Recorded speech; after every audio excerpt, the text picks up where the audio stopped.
وہ شہر محبت جہاں مصطفیٰ ہے وہیں گھر بنانے کو دل چاہتا ہے۔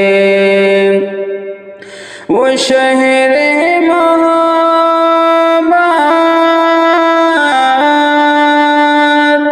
وہ شہر۔ دوستوں،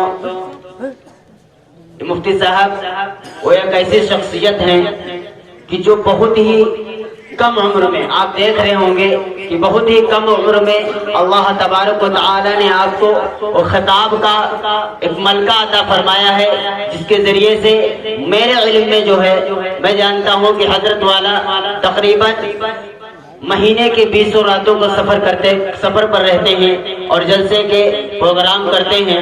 ایسی شخصیت آپ کے روبرو ہے۔ میں حضرت والا سے بہت ہی ادباً گزارش کرتا ہوں کہ حضرت والا اپنی قیمتی باتوں سے ہم سامعین کو محظوظ فرمائیں۔ حضرت مولانا مفتی ہلال احمد صاحب قاسمی لہر پوری۔ آپ حضرات نہایت وقار اور سنجیدگی کے ساتھ بیٹھے رہیں، اور مفتی صاحب نہایت نوجوان عالم دین ہیں اور آپ کی بستی میں پہلی مرتبہ آئے ہیں۔ بڑی محبتوں کے ساتھ میں نے مفتی صاحب کو مدعو کیا ہے اور میں نے ان کے پروگرام بھی سنے ہیں۔ اگر مفتی صاحب کا بیان آپ نہیں سنا تو یہ سمجھ لیجئے آپ نے کچھ بھی نہیں سنا۔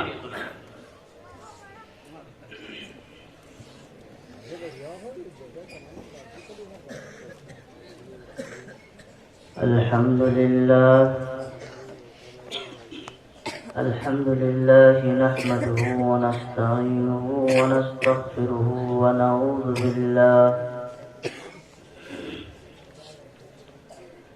ونعوذ بالله من شرور أنفسنا ومن سيئات أعمالنا، من يهده الله فلا مضل له ومن يضلل فلا هادي له، ونشهد أن لا إله إلا الله ونشهد أن سيدنا ومولانا وحبيبنا وشفيعنا محمدا صلى الله عليه وسلم. أعوذ بالله من الشيطان الرجيم. بسم الله الرحمن الرحيم. واتقوا الله حق تقاته ولا تموتن إلا وأنتم مسلمون. وقال النبي صلى الله عليه وسلم: من أحيا بسنتي فقد أحياني، أو كما قال عليه الصلاة والسلام.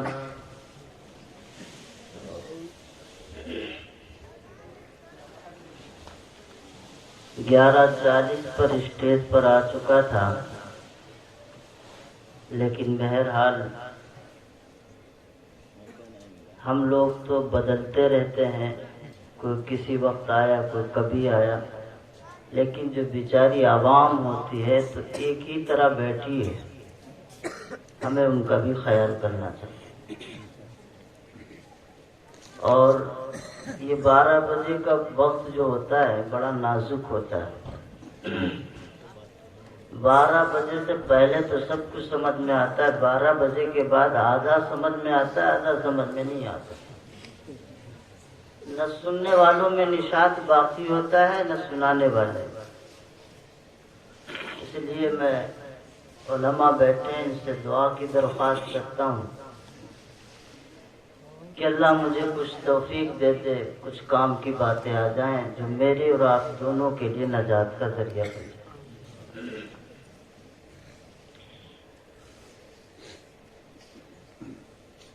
علامہ اقبال نے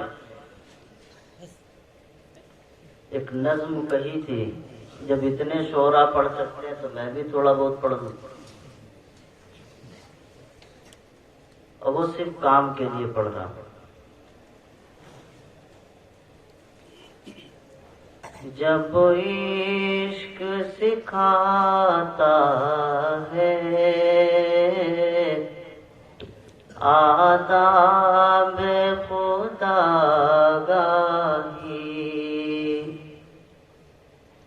جب عشق سکھاتا ہے،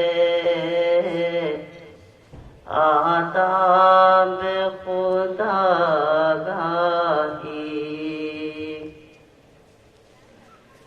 جب عشق سکھاتا ہے،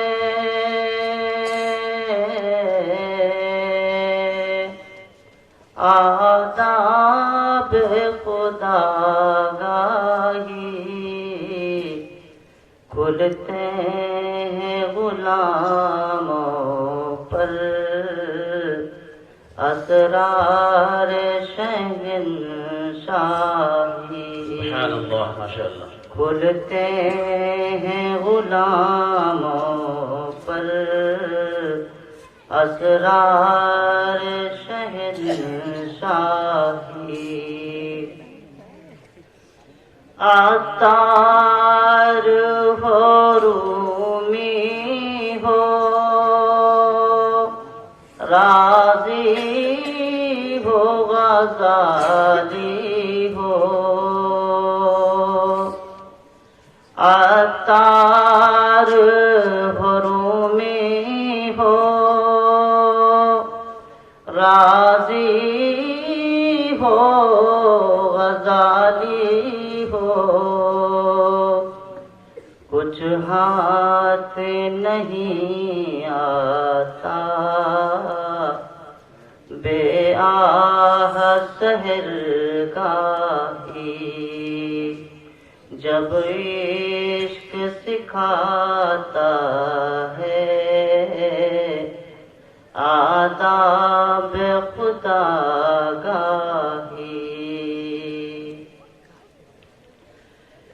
نہ امید نہ ہو ان سے، اے رہبر پردانہ، نہ امید نہ ہو ان سے، اے رہبر پردانہ، کم کوش تو ہے لیکن بے ذوق نہیں راہی، کم کوش تو ہے لیکن بے ذوق نہیں راہی، اے طائر لاہوتی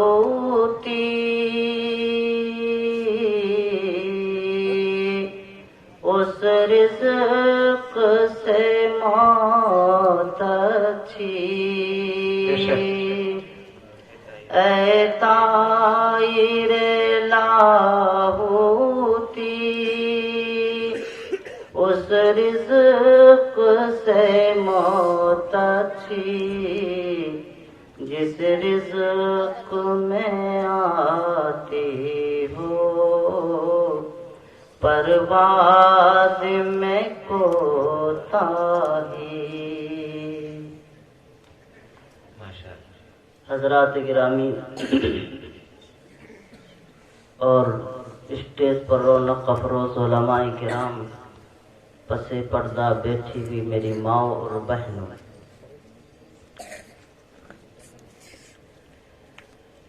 اللہ تبارک و تعالی نے جس دین اور جس اسلام کے ساتھ ہمیں وابستہ کیا ہے، ہمارے پیارے پیغمبر جناب محمد الرسول اللہ صلی اللہ علیہ وسلم کے ساتھ ہماری جو نسبت قائم کی ہے، یہ ہم پر اللہ کا بہت بڑا احسان اور اس کا کرم ہے۔ میرے عزیزو، امیر المومنین حضرت عمر فاروق رضی اللہ تعالی عنہ کے دور میں ایک آدمی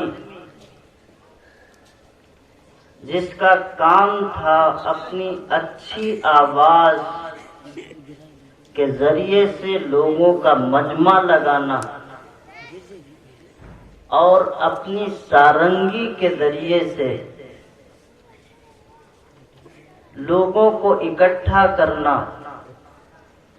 اور پھر اس مجمع کو اکٹھا کرنے کے بعد اپنی سارنگی کے اور اپنے آواز کی جادو سے اپنے ذریعے معاش کو اور اپنے کھانے پینے کا لگن کرنا. جب تک جوانی تھی تو کرتا تھا، جب تک اللہ نے زبان میں اس کی آواز میں جادو دیا تب تک کرتا تھا. ایک وقت آیا کہ جب بوڑھا ہو چلا تو لوگ اس کی آواز بھی نہیں سنتے، اس کی سارنگی کی آواز پر بھی کان نہیں رکھتے. وہ بھاگا اور دوڑا اور مدینے کے قبرستان جنت البقیع کی قبر میں لیٹ گئے اور دعا کرتا ہے سارنگی پہ ہاتھ رکھ کر کے. الہی، خدا سے شکوہ کرتا ہے، الہی میں نے تو دیکھا ہے کہ ایک ماں ہوتی ہے، اگر اس کے 2 اولادیں ہوتی ہیں، ایک اولاد صحیح اور تندرست ہوتی ہے، صحیح اور سالم ہوتی ہے، چلنے پھرنے کے لائق ہوتی ہے، تو اس اولاد کی طرف ماں اتنی توجہ نہیں دیتی، کہتی ہے یہ صحت مند ہے، یہ تندرست ہے، یہ اپنا کام خود کر لے گا. لیکن جو اولاد کمزور ہوتی ہے، معذور ہوتی ہے، ماں اور باپ دونوں اس کی طرف توجہ دیتے ہیں. اے الہی تیری ممتا تو ماں سے کہیں زیادہ ہے، اے الہی تیری ممتا تو کہیں ماں سے زیادہ ہے. تیرے رحم و کرم کا اور تیری عنایات کا معاملہ سب سے الگ اور نرالا ہے. الہی آج اس قبرستان میں پڑا ہوں، تو میرے حال کو سمجھتا ہے. میرے منہ میں نہ دانت بچے، نہ میری آواز بچی، نہ سارنگی کا جادو بچا جس سے میں سب کچھ کھاتا تھا. جس کے دروازے پہ جاتا تھا تو لوگ بھیڑ لگا دیا کرتے تھے، جہاں جاتے تھے تو فنکار کے اعتبار سے میری عزت تھی، میرا مقام تھا، میری بلندی تھی. جہاں جاتا میرا تذکرہ ہوتا، جہاں جاتا میرا نام ہوتا، ہر جگہ میرا نام بچ رہا تھا. آج جب زبان نہیں ہے، جب میری آواز ختم ہو چکی، بوڑھا ہو چکا، میں نے دیکھ لیا الہی یہ دنیا کتنی بے وفا ہے، میں نے دیکھ لیا یہ دنیا کتنی بے غیرت ہے، میں نے دیکھ لیا یہ دنیا کتنی بے درد ہے، یہ کتنی بے سود ہے. جہاں میں جا کر کے عزت کماتا تھا، آج کوئی مجھے دیکھنے کی طرف نہیں آتا، کوئی مجھے میرے سوال پر جواب تک نہیں دیتا، کوئی مجھے 1 روپیہ 1 درہم تک نہیں دیتا، ایک چٹھی اور مٹھی بھر کر کے کوئی آٹا بھر کے نہیں دیتا. میں بھوکا اور پیاسا ہوں، میرے ذریعے معاش بند ہو چکا، میری دکان بند ہو چکی. الہی تو ماں سے زیادہ ممتا رکھتا ہے. جب انسان کمزور ہوتا ہے الہی تو اس کے قریب آتا ہے. میں تو جانتا ہوں ماں سے زیادہ ممتا رکھتا ہے. الہی میری سن لے. وہ قبر میں لیٹا سارنگی بجا رہا ہے، خدا سے اسی انداز میں گفتگو کر رہا ہے اور اسی انداز میں مستان عالم میں یہ گفتگی کرتا چلا جا رہا ہے. کسی نے کہا کہ رحمت حق بہانہ میں جویت، رب کائنات کی رحمت تو بہانے تلاش کرتی ہے. خدا کے دربار میں کوئی کس انداز سے گفتگو کرتا ہے. حضرت موسیٰ علیہ السلام کے دور میں ایک آدمی بیٹھا ہے خدا کی محبت میں اور کیا کہتا ہے اے خدا اگر سامنے ہوتا تو تیری آنکھوں میں کاجل لگا دیتا. اے اللہ اگر تو سامنے ہوتا تو تیرے بال کو نکھار دیتا اور تیرے بال کے اندر کنگھی لگا دیتا. حضرت موسیٰ کا گزر ہوتا ہے اور اس آدمی کے جملے سنتے ہیں تو حضرت موسیٰ غصہ ہو جاتے ہیں. یہ کیا گستاخی کر رہے ہو؟ اللہ کہیں دکھنے والا، اللہ کہیں سامنے آنے والا کہ جس کے کو بٹھا کر کے اس کے تنگی کر سکتے ہو؟ انسان نہیں ہے اللہ، انسان ان ضرورتوں کا محتاج ہوتا ہے، اللہ مستغنی ہے ان ضرورتوں کا، اللہ اس سے بے نیاز ہے۔ اللہ کا تصور انسان کی طرح کر رہے ہو۔ حضرت موسیٰ علیہ السلام کو یہ جملہ نکلتا ہے، ادھر سے رب کائنات کہتا ہے یہ میری محبت میں بول رہا ہے، بولنے تو جو بول رہا ہے۔ حضرت امیر المومنین رضی اللہ تعالیٰ عنہ کو، کون ہے امیر المومنین؟ جس کو اللہ رب العزت 17 مرتبہ اپنی زبان سے جو کلمہ نکالے، قرآن میں اللہ تعالیٰ اس کلمے کو اور اس کی بات کو نوٹ کرا دے، جس کی زبان پر کلمہ ہو اس قرآن بن جائے، وہ امیر المومنین، جو امت کا سب سے بڑا ملہم، جو امت کا سب سے بڑا وہ انسان جس کے بارے میں پیارے پیغمبر کہے لو کان بعدی نبی لکان عمر، اگر میرے بعد کوئی پیغمبر ہوتا تو حضرت عمر ہوتا۔ اللہ جسے الہام دے رہا، اللہ جس کے لیے اللہ تبارک و تعالیٰ نے شریعت کو واضح کر دیا، قرآن کو واضح کر دیا، حق کو واضح کر دیا، وہ حضرت عمر فاروق رضی اللہ تعالیٰ عنہ کو الہام ہوتا ہے۔ اللہ تبارک و تعالیٰ کہتا ہے کہ جاؤ جنت البقیع کے اندر ایک میرا بندہ اس عالم کے اندر جا رہا ہے اور اس عالم کے اندر لیٹا ہوا ہے، جاؤ اس کی خبر گیری کرو۔ حضرت عمر فاروق جنت البقیع جب پہنچے تو وہ بڈھا اٹھ کے بیٹھ گیا، اب گردن اڑی۔ عمر فاروق کو پتا چل گیا، اللہ نے کلام بھیج دیا، اللہ نے اوپر سے سارا مسئلہ کھول دیا، اب تو میری گردن کٹی، گھبرا گیا۔ حضرت عمر فاروق نے کہا گھبرائیے گا نہیں، گھبراؤ نہیں، گھبرانے کی کوئی ضرورت نہیں ہے، یہ اللہ کی طرف سے حکم آیا ہے، پیغام آیا ہے، اس لیے تمہیں ڈرنے کی ضرورت نہیں۔ بیٹھا، حضرت عمر فاروق رضی اللہ تعالیٰ عنہ کے سامنے کہتا ہے، کلمات کیا کہتے ہیں، کیا کہا انہوں نے؟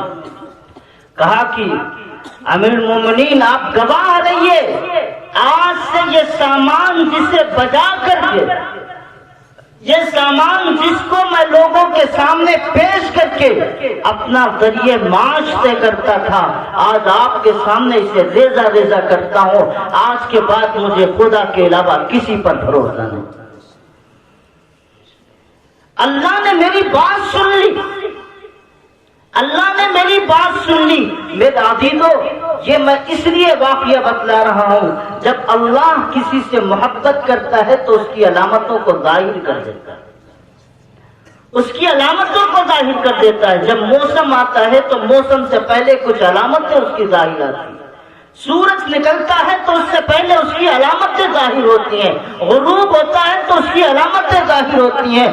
اللہ جب کسی کو نیکی کی توفیق دیتا ہے، اللہ جب اسے اپنی بندگی پہ کھڑا کرتا ہے، اللہ حالات کو تیار کر دیتا ہے۔ اسی لیے کہا جب عشق سکھاتا ہے آداب خود آگاہی، کھلتے ہیں غلاموں پر اسرار شہنشاہی۔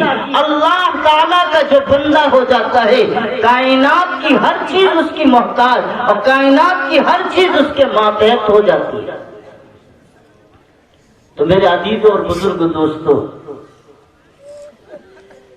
تو اللہ تبارک و تعالیٰ نے کہا فاتقوا اللہ حق تقاتہ ولا تموتن الا وانتم مسلمون، اللہ سے ڈرو، خوف رکھو، اللہ سے ڈرو۔ ڈر کا احساس، تقویٰ کیا ہے؟ تقویٰ کیا ہے؟ صرف ڈر جانا یہی تقویٰ نہیں، اللہ کی منع کی بھی تمام چیزوں سے رک جانا، اللہ کے بتائے ہوئے تمام راستوں پہ چلنا، یہ تقویٰ۔ میرے عزیزوں اور بزرگ دوستوں، اللہ تبارک و تعالیٰ نے ایک عجیب نظام بنایا ہے۔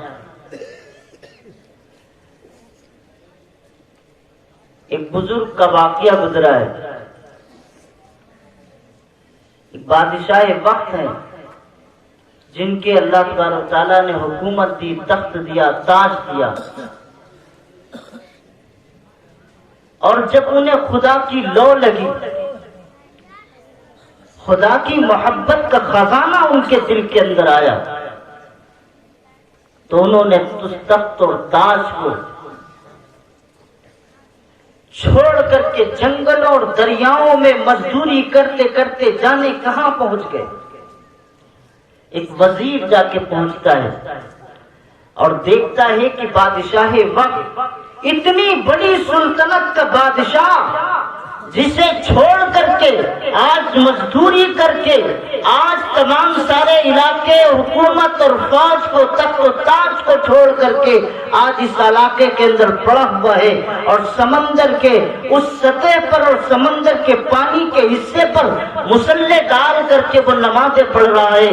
وزیر کے دل کے اندر آیا کہ یہ آدمی پتہ نہیں کیا سوچ کے اور کیا فکر کر کے اور کیا دماغ کے اندر ڈال کر کے ادھر کو آ گیا, اتنی بڑی بادشاہ چھوڑ کر کے آیا.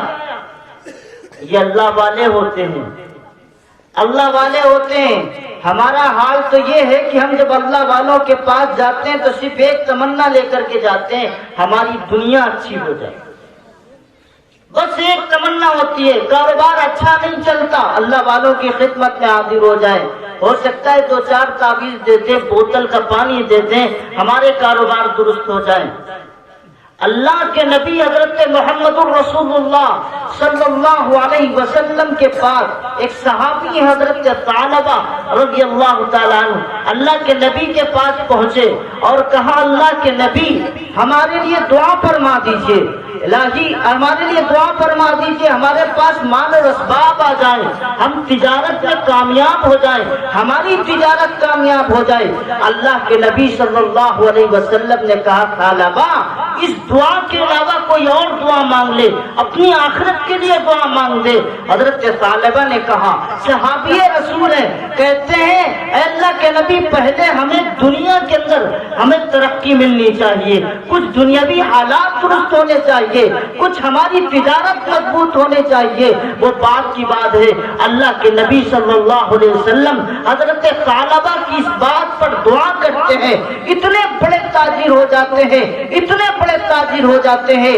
اللہ کے نبی صلی اللہ علیہ وسلم زکات کی وصولی کے لیے ایک صحابی کو قاصد کو بھیجتے ہیں, حضرت ثعلبہ کے پاس پہنچتے ہیں. تو جس طرح ہمارا ماحول ہوتا ہے, اگر تجارت کرنے والے ہیں, دکان کھلی ہوئی ہے, اگر کوئی سفیر آتا ہے, ہمارے پاس وقت نہیں ہے, مولوی صاحب بعد میں آئیے گا, ہم حساب کتاب ابھی نہیں کر پائے. پھر آیا, کہتے ہیں مولوی صاحب ابھی تو ہم پورا حساب کتاب دیکھ بھی نہیں پائے. پھر تیسری بار آتا ہے, مولوی صاحب ارے کچھ صبر کر لو, کہیں اور دیکھ لو, ہم بعد میں دے دیں گے, جو آپ کے حصے میں ہوگا دے دیں گے. یہی تو ہمارے کلمات ہوتے ہیں. حضرت ثعلبہ رضی اللہ تعالیٰ عنہ کے پاس 3 مرتبہ پیر پیغمبر کا قاصد گیا ہے. حضرت ثعلبہ نے یہی جملہ کہا تھا جو ہم اور آپ کہتے ہیں, یہی جملہ کہا تھا. اللہ کے نبی حضرت محمد الرسول اللہ کا جملہ سنیا. اللہ کے نبی نے فرمایا, وَإِلَكَ يَا ثَعْلَبَةُ, تباہی بربادی ہے, افسوس ثعلبہ. اللہ کے نبی صلی اللہ علیہ وسلم کے جملے, اللہ کے نبی صلی اللہ علیہ وسلم کے یہ کلمات نکل رہے ہیں. حضرت ثعلبہ رضی اللہ تعالی عنہ نے ذرہ برابر بھی توجہ نہیں دی, اور پھر وقت آیا کہ اللہ کے نبی صلی اللہ علیہ وسلم اس دنیا سے رخصت ہو گئے. ثعلبہ اپنے تمام مال کو اکٹھا کرتے زکات کا حضرت ابوبکر صدیق رضی اللہ تعالیٰ عنہ کی خدمت میں حاضر ہو گئے اور کہا کہ اللہ کے نبی صلی اللہ علیہ وسلم نے قاصد بھیجے تھے, ہمارے پاس وقت نہیں تھا, اس لیے ہم نے ان قاصدوں کو واپس کر دیا تھا. یہ زکات کا مال ہے, اس زکات کے مال کو قبول کر لیجئے.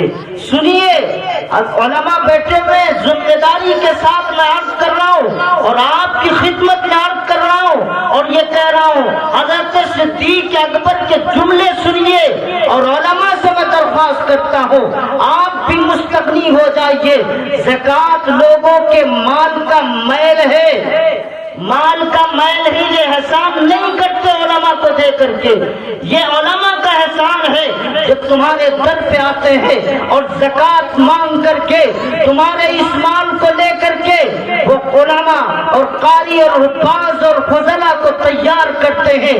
تمہارا مال کیچڑ اٹھا کر کے اس سے کمل اور گلاب کھلاتے ہیں, تمہارا یہ مال اٹھا کر کے اس سے اعلیٰ ترین انسان بناتے ہیں. یہ تمہارا مال اٹھا کر کے انتہائی اعلیٰ قسم کے وہ لوگ تیار روزگار کرتے ہیں، جن کی تکبیر اولا فوت نہیں ہوتی، جن کی تہجد قضا نہیں ہوتی، جو حلال و حرام کی تمیز رکھتے ہیں، جن کے دلوں میں سچا ایمان ہوتا ہے، جن کے دلوں میں تقویٰ ہوتا ہے، جن کی نگاہیں پاک پاک ہوتی ہے، وہ راتوں کو بیٹھ کر کے شرابیں نہیں پیتے، وہ راتوں کو بیٹھ کر کے خرافات کے اڈے نہیں کھولتے، وہ زنا نہیں کرتے، وہ کسی کے ساتھ منہ کالا نہیں کرتے، ان کے سامنے ماں اور بہن کی عزتیں ہوتی ہیں، وہ تقدس کو پامال نہیں کرتے، وہ اسلامی روایات کے محافظ ہوتے ہیں، وہ دین کو زندہ کرنے والے ہوتے ہیں، وہ تمہارے گھر گھر تک قرآن کی تعلیم کو پہنچانے والے ہوتے ہیں،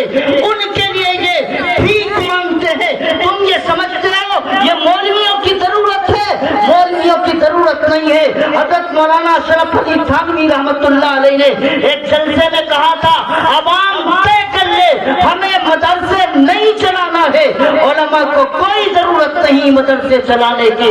10 سال بعد کے بعد یہ علماء اپنی تجارت میں بیٹھ جائیں گے، بڑے تاجر بن جائیں گے۔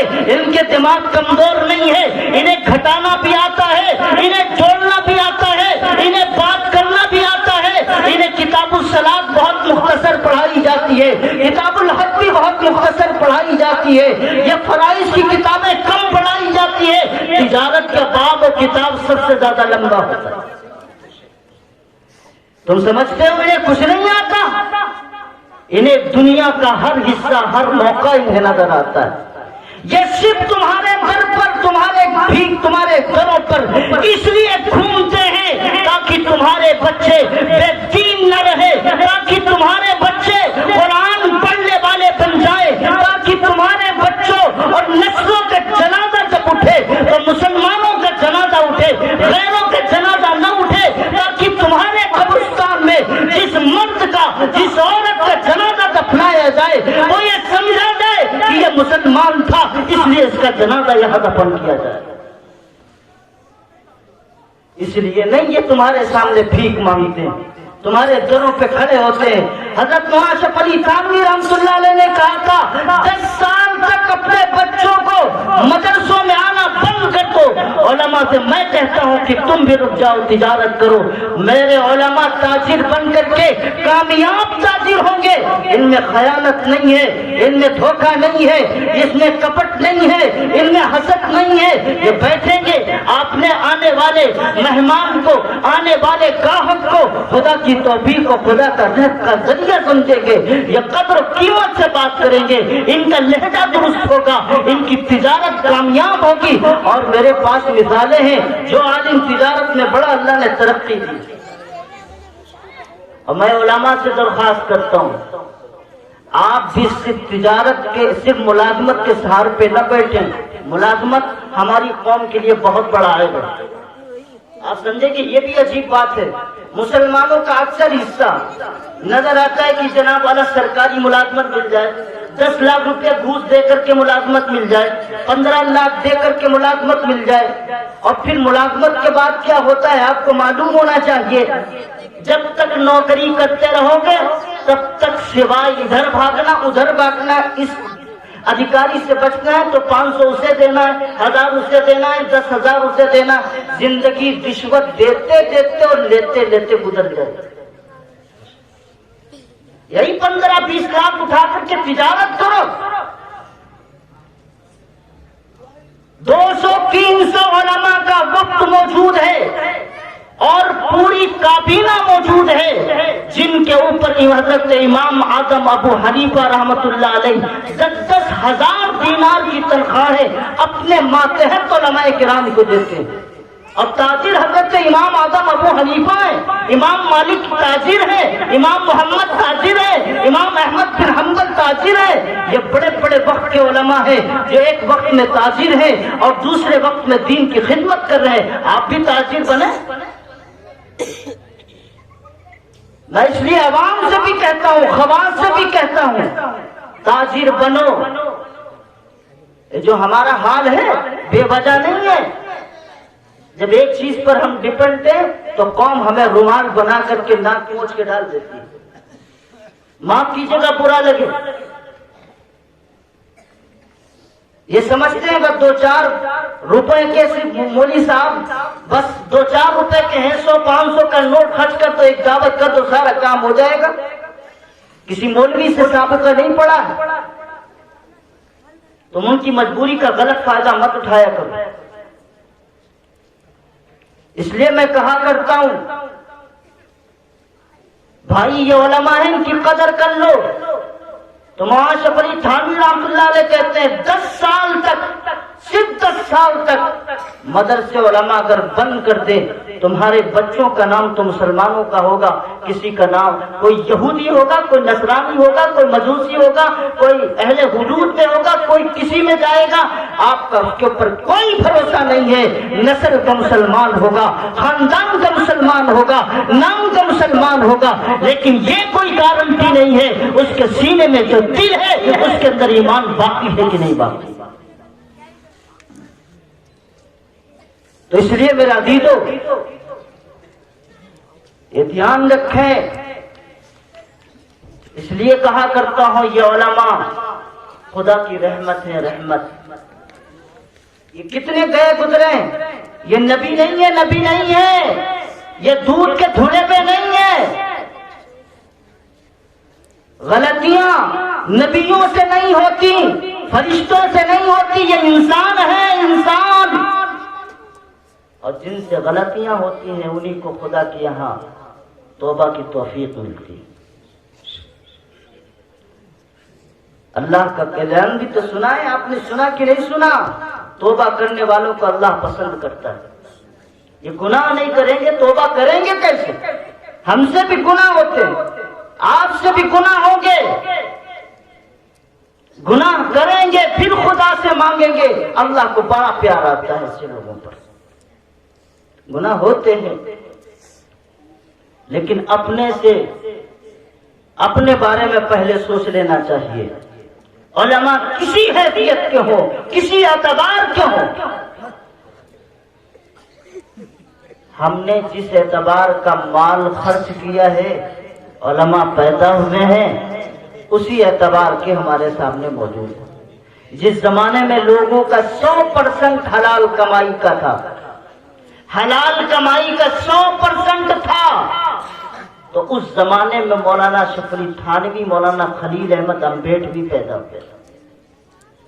بات سمجھ رہے کہ نہیں سمجھ رہے؟ جیسی کھاد پڑے گی ویسے ہی فصل تیار ہوگی. علماء پر انگلیاں ڈالنے سے پہلے اور نگاہیں غلط ڈالنے سے پہلے اپنے آپ پر بھی دھیان دے دیا کرو کہ ہم جو مدرسوں میں رقم دیتے ہیں کتنے جھوٹ بول کر کے اور کتنی ڈنڈی مار کر کے دیتے ہیں. ڈنڈیاں ہم ماریں, جھوٹ بول کے تجارت ہم کریں اور اللہ سے قبول کر لے.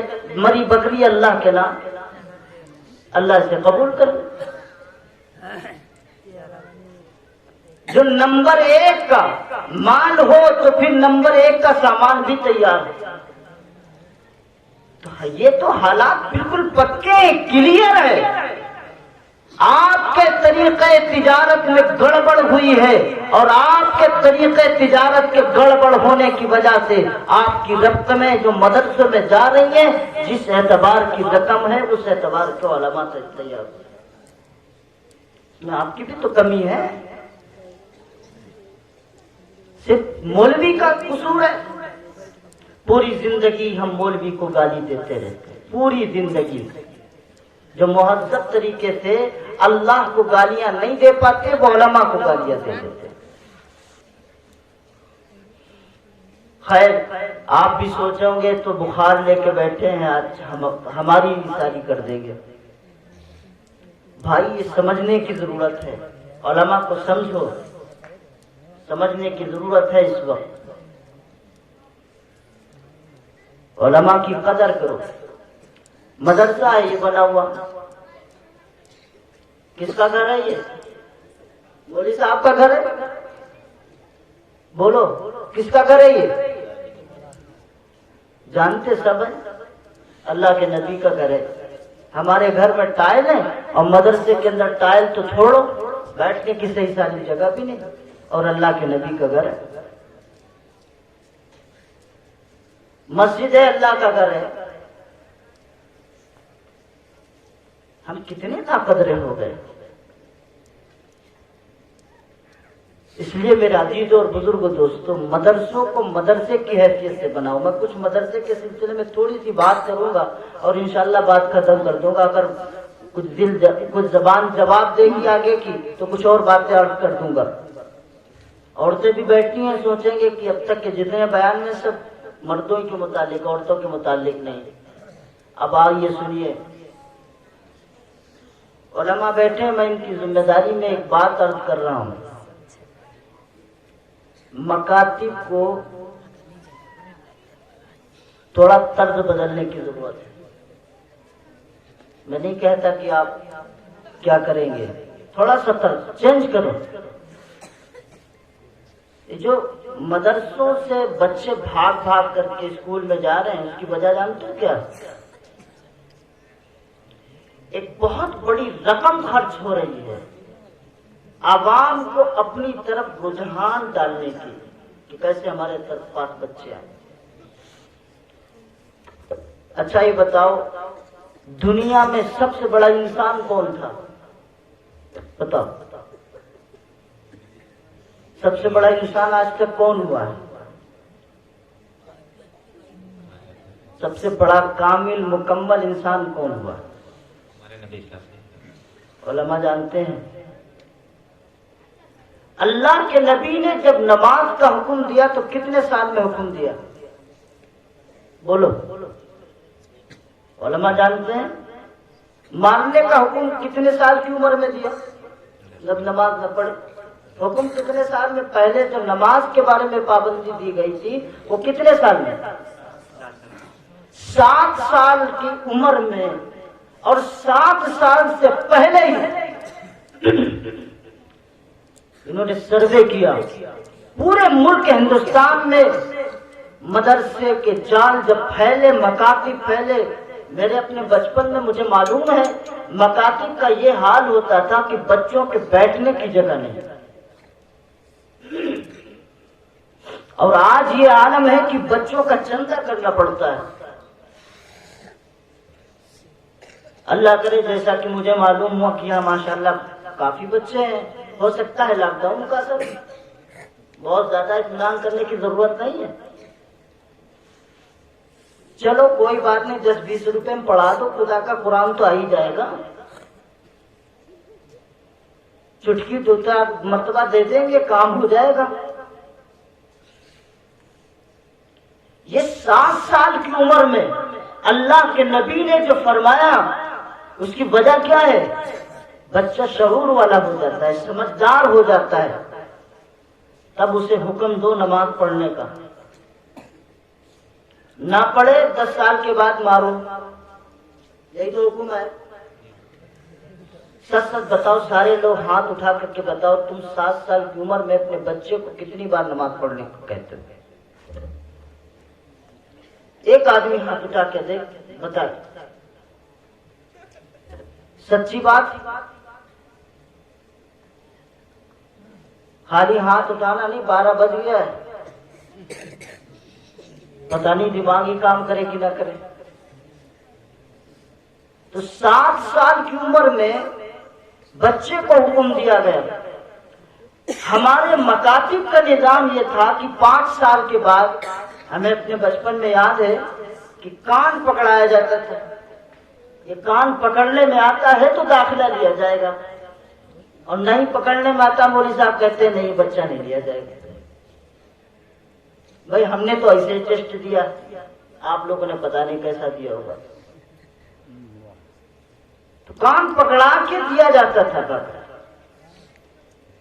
اب ہوا کیا, جب ملک ہندوستان تباہی اور بربادی کے دہانے پہ پہنچ گیا, انگریز یہاں آ کر کے اپنا بیج بوجھ گیا اور جگہ جگہ اسکول اور کالج کھول کر کے لارڈ میکالے کے سارے نظام کو قائم کر دیا.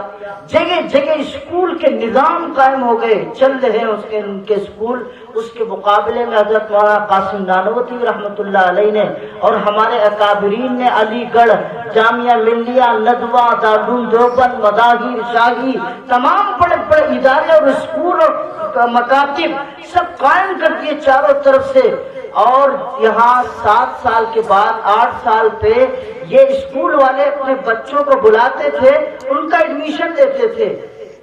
ایک مرتبہ کا عالم یہ ہے کہ انہوں نے کچھ چند نوجوان کچھ بچوں کو متعین کیا اور انہیں باقاعدہ پکنک منانے کے خاطر لے گئے، اور لے جانے کے بعد انہوں نے یہ سمجھ لیا تھا یہ بچے ہمارے ہو گئے، اور انہوں نے حضور صلی اللہ علیہ وسلم کے سلسلے میں کچھ نازیبا گفتگو کی، تو بچے پلٹ کر کے وار کرتے ہیں اور کہتے ہیں یہ جناب محمد الرسول اللہ کا مسئلہ ہے، آپ استاد ہیں، ٹیچر ہیں، ہم آپ کو جناب محمد الرسول اللہ صلی اللہ علیہ وسلم کے مقابلے میں ذرہ برابر بھی نہیں سمجھتے۔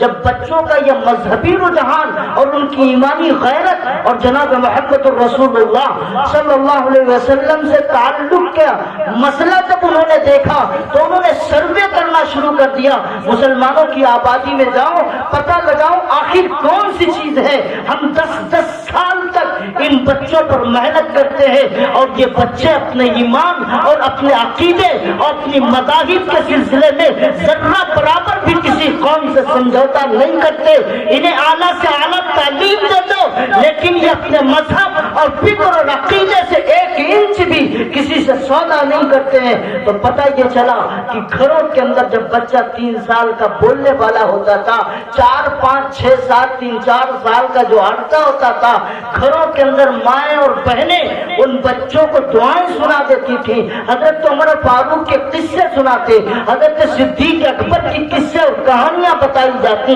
جنگ بدر جنگ احد کی کہانیاں بتائی جاتی، یعنی بچوں کو ذہنی طور پر پیارے پیغمبر کا تعارف سمجھایا جاتا، خلفائے راشدین کا تعارف سمجھایا جاتا، ایمان اور عقیدے کی بنیادی چیزیں انہیں بتلا دی جاتی۔ جب یہ چیزیں ہو جاتی تب بچہ اسکول کے اندر جاتا۔ تو انہوں نے کہا یہی تو بات ہے کہ ہم انہیں 50 سال تک اگر تعلیم دلا دیں، اور اس کی مثال میں بتاؤں آپ کو، علامہ اقبال کی مثال۔ علامہ اقبال یورپ کا کوئی شہر نہیں، کوئی یونیورسٹی نہیں بچی جہاں پہ نہ گئے ہوں، اور انگریزوں کا سارا ماحول اور ساری حالت دیکھنے کے بعد جب ہندوستان آئے تو انہوں نے ایک جملہ کہا تھا، میں آپ سے نوٹ کراتا ہوں مسلمانوں، انہوں نے کہا تھا مدارس جس حال میں چل رہے ہیں انہیں چلنے دو، جس حال میں چل رہے ہیں انہیں چلنے دو، یہ بند مت ہونے دینا، ورنہ تمہارے ایمان اور تمہارے دین کی حفاظت کرنے والا کوئی نہیں ہوگا، تمہاری نسل کی حفاظت کرنے والا کوئی نہیں ہوگا۔ ایک ڈاکٹر صاحب پڑوسی ملک پاکستان تھے، چلے گئے برٹن، راستے میں جب ہوائی جہاز پہ بیٹھے تو بغل میں ایئر ہوسٹس بیٹھی ہوئی تھی۔ جب ڈاکٹر صاحب ہیں بڑے ڈاکٹر سے مطلب سوئی والے ڈاکٹر نہیں، یہ وہ ڈاکٹر تھے جو سائنس کے بڑے ڈاکٹروں میں تھے، مطلب بڑے ماہر سائنسدان بیٹھے ہوئے ہیں سیٹ کے اوپر۔ ایئر ہوسٹس نے جناب محمد رسول اللہ صلی اللہ علیہ وسلم کی ذاتی زندگی کے سلسلے میں کچھ سوالات کیے۔ ایک آخری میں سوال یہ کیا، یہ بتلائیے کہ آپ کے محمد صلی اللہ علیہ وسلم کے سلسلے میں نے سنا ہے کہ آپ کی 9 بیویاں تھیں، آپ اتنی زیادہ بیویاں کیوں رکھتے تھے؟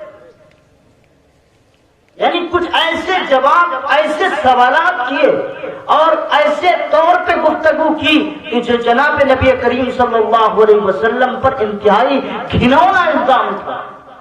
ڈاکٹر صاحب کا مزاج بدل گیا، اور جیسے ہی وہ اپنے ملک سے تو مسلمان بن کے گئے تھے، یہ ہوٹل کے چند سوالات کی وجہ سے اپنے ایمان کا سودا کر کے بیٹھ گئے، اور جب وہ برٹین میں اترے تو ان کا ایمان ختم ہو چکا تھا، اور ایک چرچ میں جا کر کے ہر اتوار کو وہ جا کر کے ان کے مذہبی اعتبار سے جو بھی وہ کرتے ان عیسائیوں کی تمام ساری مذہبی رسومات میں شریک ہوتے، اور پھر چند دن گزرنے کے بعد پھر اپنے ملک کے اندر جب تشریف لائے تو انہیں کسی اللہ والے کی اور کسی بندے سے ملاقات ہو گئی، اور جب انہوں نے ان سے پھر سوال کیا کہ وہی سوال جو یہ ہوسٹس نے کیا تھا، اللہ کے نبی حضرت محمد رسول اللہ صلی اللہ علیہ وسلم کے سلسلے میں عالم دین نے کہا اگر میرے پیغمبر کو غلط نعوذ باللہ غلط خواہشات ہوتی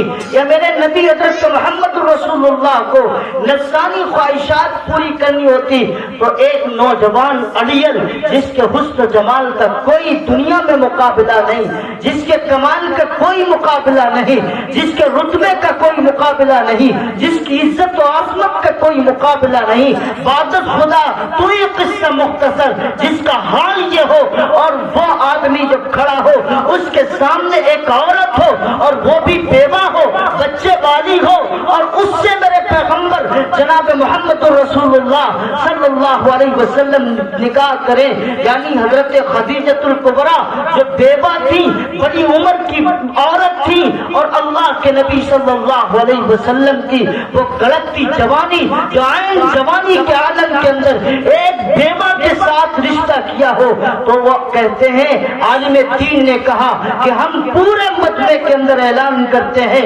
کوئی ہے جوان جو کھڑا ہو کر کے یہ اعلان کرے کہ ہم 40 سال کی عمر سے کی بیوہ سے ہم نکاح کریں۔ اللہ کے نبی نے ایک بیوہ سے نکاح کیا، اور نکاح کرنے کے بعد جب تک وہ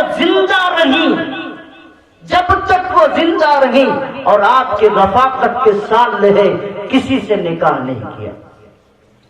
نکاح جب کیا جب وہ دنیا سے رخصت ہو گئی، اور وہ بھی نکاح کس بنیاد پر کیا اس کی وجہ بتلائی کہ دیکھو جنگ بدر جنگ احد میں لمبے صحابہ کرام کی جو بیویاں تھی وہ بیوہ ہو چکی تھی، بعض تو اس لیے کہ ان کی ہمدردی اور ان کے حالات کی وجہ سے حضرت نبی کریم صلی اللہ علیہ وسلم نے نکاح کیا، بعض وہ ہیں کہ جن کو کسی درد کسی تکلیف میں مبتلا تھے اس لیے ان سے نکاح کیا۔ صرف ایک عورت ہے امی جان حضرت عائشہ رضی اللہ تعالی عنہا جو بیوہ نہیں تھی اور جن کی کبھی اس سے پہلے شادی نہیں ہوئی تھی، وہ بھی جناب نبی کریم صلی اللہ علیہ وسلم کے ساتھ میں جو رشتہ ہوا اور رب کائنات نے خود کرایا۔ تو میرے عزیز اور بزرگ دوستو، تو بات میں کہہ رہا تھا حالات کے اعتبار سے سمجھو کہ یہ جو چھوٹے چھوٹے بچے ہیں ان کے لیے ایک نظام انہوں نے تیار کر دیا KG کا۔ اب یہ ماں کی پیٹ میں نکلنے کے بعد فوراً ماں کے پاس نہ رکے، بس بولنے والا ہو تھوڑا چلنے والا ہو، استنجا بھی ہم کرا دیں گے، پخانا بھی ہم صاف کر دیں گے، بس بچہ چاہیے ہمیں، بچہ چاہیے، بچہ دے دو ہمیں، کیا کریں گے؟ ارے جب ہمارے پاس بنیادی طور پر بچہ آ جائے گا جیسا چاہیں گے ویسا بنائیں۔ اب 7 سال 8 سال اگر ماں کی گود میں رہے گا مسلمان ماں کی گود میں تو وہ مسلمان تو بنا ہی دے گی، جس کے ہاتھ میں ہوگی بچہ، جو بھی بچہ جس کے ہاتھ میں ہوگا جیسا ہوگا اسی اعتبار سے بنا دے۔ انہوں نے کیجیاں چالو کر دی، ہم یہاں بھی لگائے بیٹھے ہیں، پہلے اطفال پڑھے، پھر اول پڑھے، پھر دوم پڑھے، پھر سوم پڑھے۔ اللہ کے بندو تھوڑا حالات کو دیکھو، اپنے مدرسوں میں تھوڑی تبدیلی کرو۔ تقریر تو بڑی اچھی ہم کہتے ہیں وَيُحِبُّ الْمُتَطَهِّرِينَ، اللہ سب سے پاک کرنے والوں کو جو پاک رہتے ہیں بہت پسند کرتا ہے۔ وَيُحِبُّ النَّظَافَةَ، اللہ نظافت کو پسند کرتا ہے۔ ہمارے مکتب کا یہ عالم ہوتا ہے کہ مکتب میں صحیح چونے کی پتائی تک نہیں ہوتی، چٹائی تک صحیح نہیں ہوتی۔ اور تقویٰ طہارت کے زمانے لگ گئے، تقویٰ طہارت اپنی ذات سے متعلق رکھیے، اب جہاں پہ بیٹھنا ہے کم از کم بچے کو آپ کو اس ماڈل کے ساتھ تیار کرنا چاہیے کہ جب اسکول میں بچہ جائے وہاں واپس آئے حافظ جی کے پاس پہنچے تو اسے یہ احساس نہ ہو کہ جہاں ہم اسکول پڑھنے جاتے ہیں نا وہاں بڑھیا بہترین تپائیاں ہیں، بڑھیا کمرہ ہے، شاندار کتابیں ہیں، کلر کی کتابیں ہیں، شاندار بستے ہیں، ان کا ایک نظام ہے، وہاں مار پڑتی نہیں ہے۔ آپ بھی نظام بنائیے، علماء نے نظام بنایا ہے۔ جمعیت علماء نے اپنے ایک نصاب تیار کیا ہے 5 سال کا، اسی طرح 1 گھنٹہ سے ایک کتاب 1 گھنٹے کے اندر پڑھانے، اس کی ٹائمنگ فکس ہے، ٹائمنگ فکس ہے کیسے پڑھانا۔ وہ سب اساتذہ جب دیکھیں گے خود سمجھ میں آ جائیں گے۔ 1 کلر کا بستہ، 1 طرح کا ڈریس، ID کارڈ، بچہ جہاں پڑھے گا وہاں بچہ ایک نہیں پڑھے گا۔ ایک حافظ جی بیٹھے ہیں اور 150 بچے یہاں سے لے کے تا حد نظر بیٹھے ہوئے ہیں۔ مجھے سچ بتاؤ 2 گھنٹے میں کتنے بچوں کو پڑھاتے؟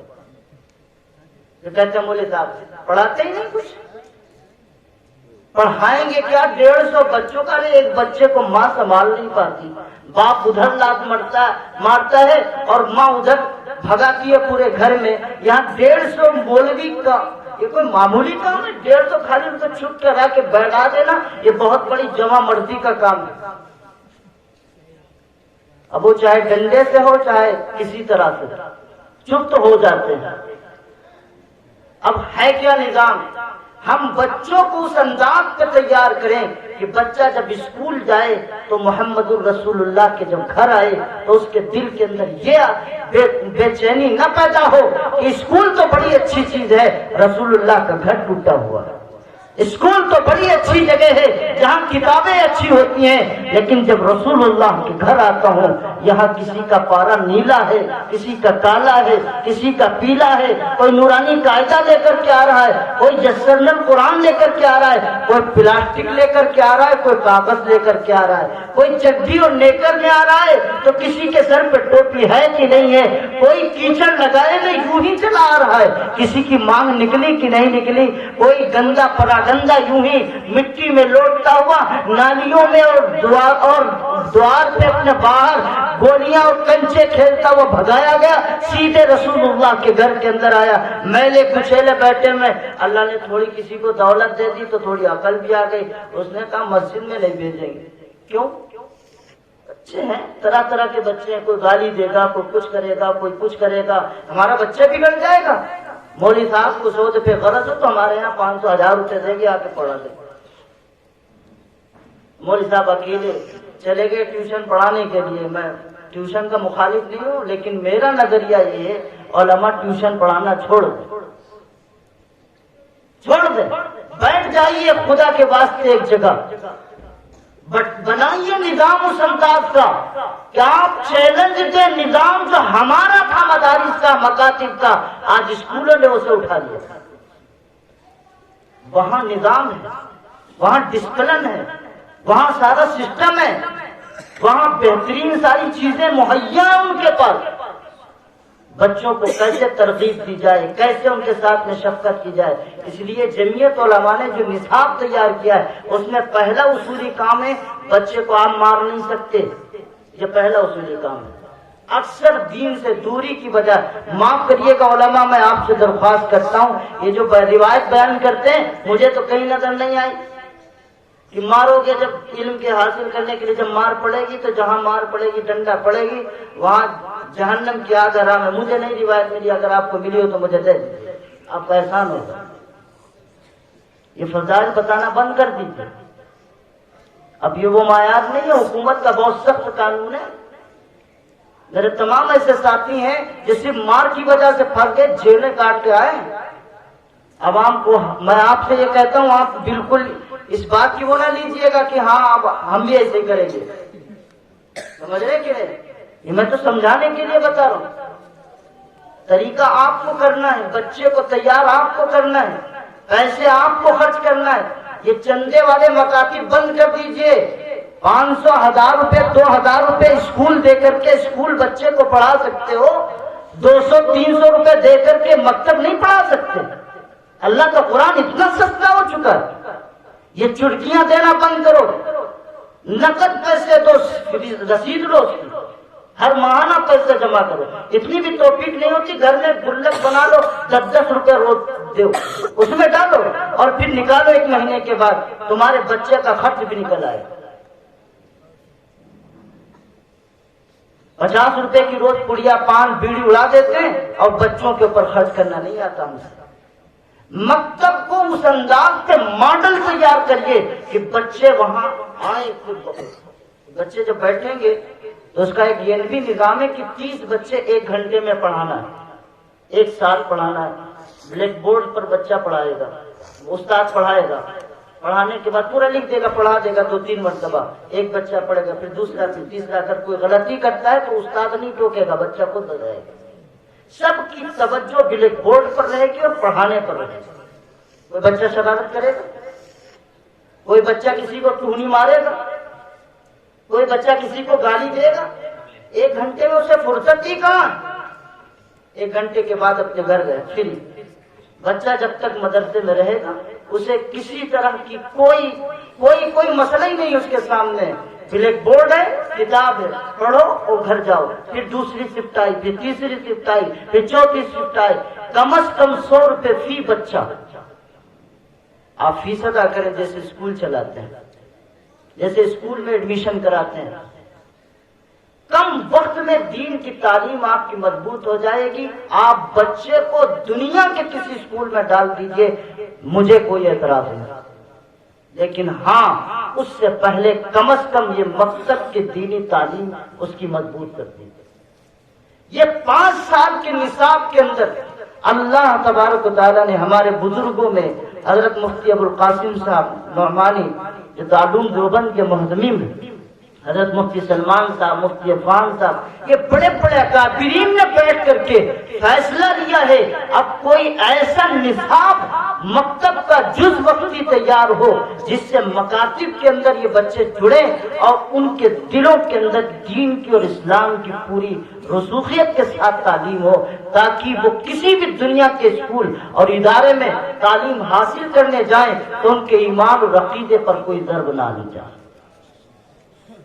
تو اس لیے ہمیں علماء کو تیار کرنا ہے۔ دوسری درخواست میں انشاءاللہ آپ سے کر رہا ہوں، آپ لوگ کوشش کریں، جو علماء اللہ نے انہیں تھوڑا بہت پیسہ دیا ہے یا ان کے گھر والے، میں آپ سے درخواست کرتا ہوں مدارس قائم کرنا بند کریے، جو پرانے چل رہے ہیں انہیں کو کھڑا کریے، اسکول تیار کیجیے۔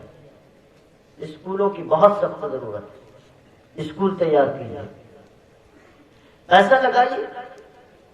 بہترین تعلیم کا ایجوکیشن سسٹم ہے اور تجارت بھی ہے، دنیا کر رہی ہے، آپ کو کون منع کر رہا ہے؟ کم از کم آپ کا اپنا اسکول ہوگا تو اب آپ کے اپنے اسکول کے اندر اپنا بچہ ہوگا تو اپنا نظریہ بھی ہوگا، اپنا ایمان بھی ہوگا، اپنا عقیدہ بھی ہوگا۔ اسکول دوسروں کے ہیں اور پھر شکایت کریں کہ ہمارے بچے ہماری نہیں مانتے، ہمارے نظریے کے مطابق نہیں چلتے، اسلام پر عمل نہیں کرتے۔ یاد رکھیے گا کہ آپ کا بچہ دنیا کے کسی اسکول میں چلا جائے، اگر اسے دین سے اور ایمان سے کوئی نسبت نہیں ہے اور دینی تعلیم کا ذرہ برابر بھی اس کے اوپر اثر نہیں ہے، آپ کا ہی باغی نہیں، وہ خدا کا باغی بنے۔ اس لیے دین و دنیا کی بھلائی اگر تجھے منظور ہے، اس کا دامن تھام لے جس کا محمد نام ہے۔ اللہ مجھے بھی آپ سب کو عمل کی توفیق نصیب فرمائے۔ وآخر دعوانا الحمدللہ رب العالمین۔